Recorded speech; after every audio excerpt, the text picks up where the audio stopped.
দেখতে দেখতে লাল সালু উপন্যাসের প্রায় শেষ পর্যায়ে আমরা চলে আসছি। আজকে আমরা দেখব পর্ব 18। এই 18 পর্বে আহ, যে বিষয়টা আছে সেই বিষয়টা আরো অনেক আহ, আনন্দদায়ক, আরো মজার এবং আনন্দ বেদনা মিলেই এই পর্বটি। কথা না বাড়িয়ে চলে যায় মূল ভিডিওতে। আপনি দোয়া পানি দিলেই ঠিক হয়ে যাইব সব।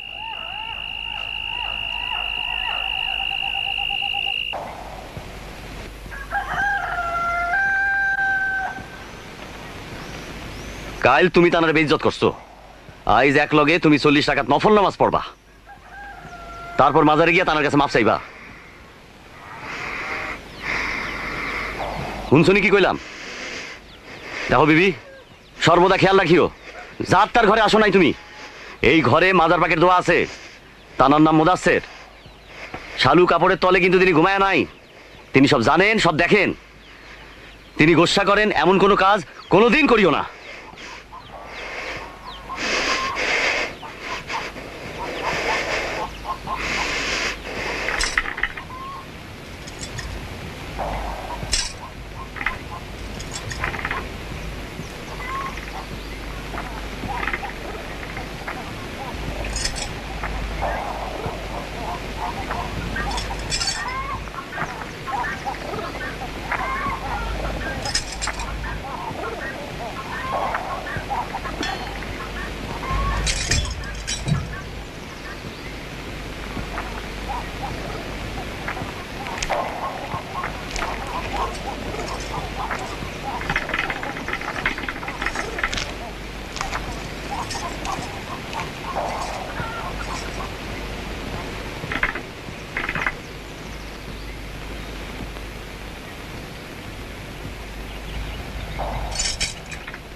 তোমার এত সাহস?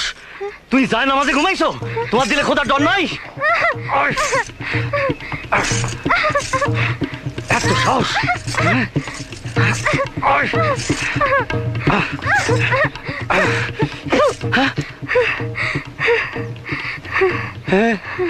আর মুখে থুতু দিল। কি করলা বোন? তুমি কি করলা?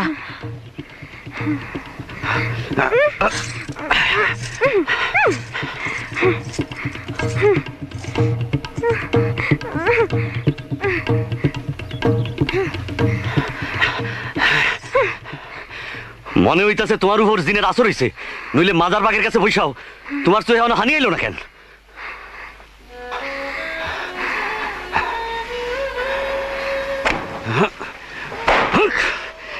জিনের আসর হইলে বেদ দিয়া সাপকাইতে হয়, চোখে মরিচ দিতে হয়। কিন্তু কিন্তু তোমারে হয় ওইসব করুন না। মাজার পাকের কাছে এক ফ্লোর থাকলে যত শয়তান জিন হোক বাপ বাপ করে ফলাইব। কাল তুমি দেখবা তোমার দিলে কোথাও ভাব আইছে। হ্যাঁ, স্বামীর প্রতি ভক্তি আইছে।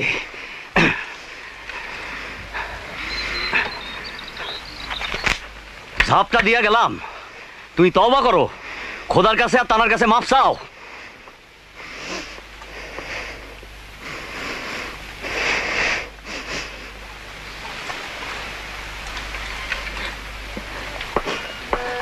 ও ভয় পাইব না? মাজার পাকের কাছে থাকলে কি এর ভয়? ওর উপর জিনের আসর। মাজারে সারা রাত থাকলে ওই জিন বেটাই পলাইব। ভয় যদি কেউ পায়, ওই শয়তান জিনটাই পাইব।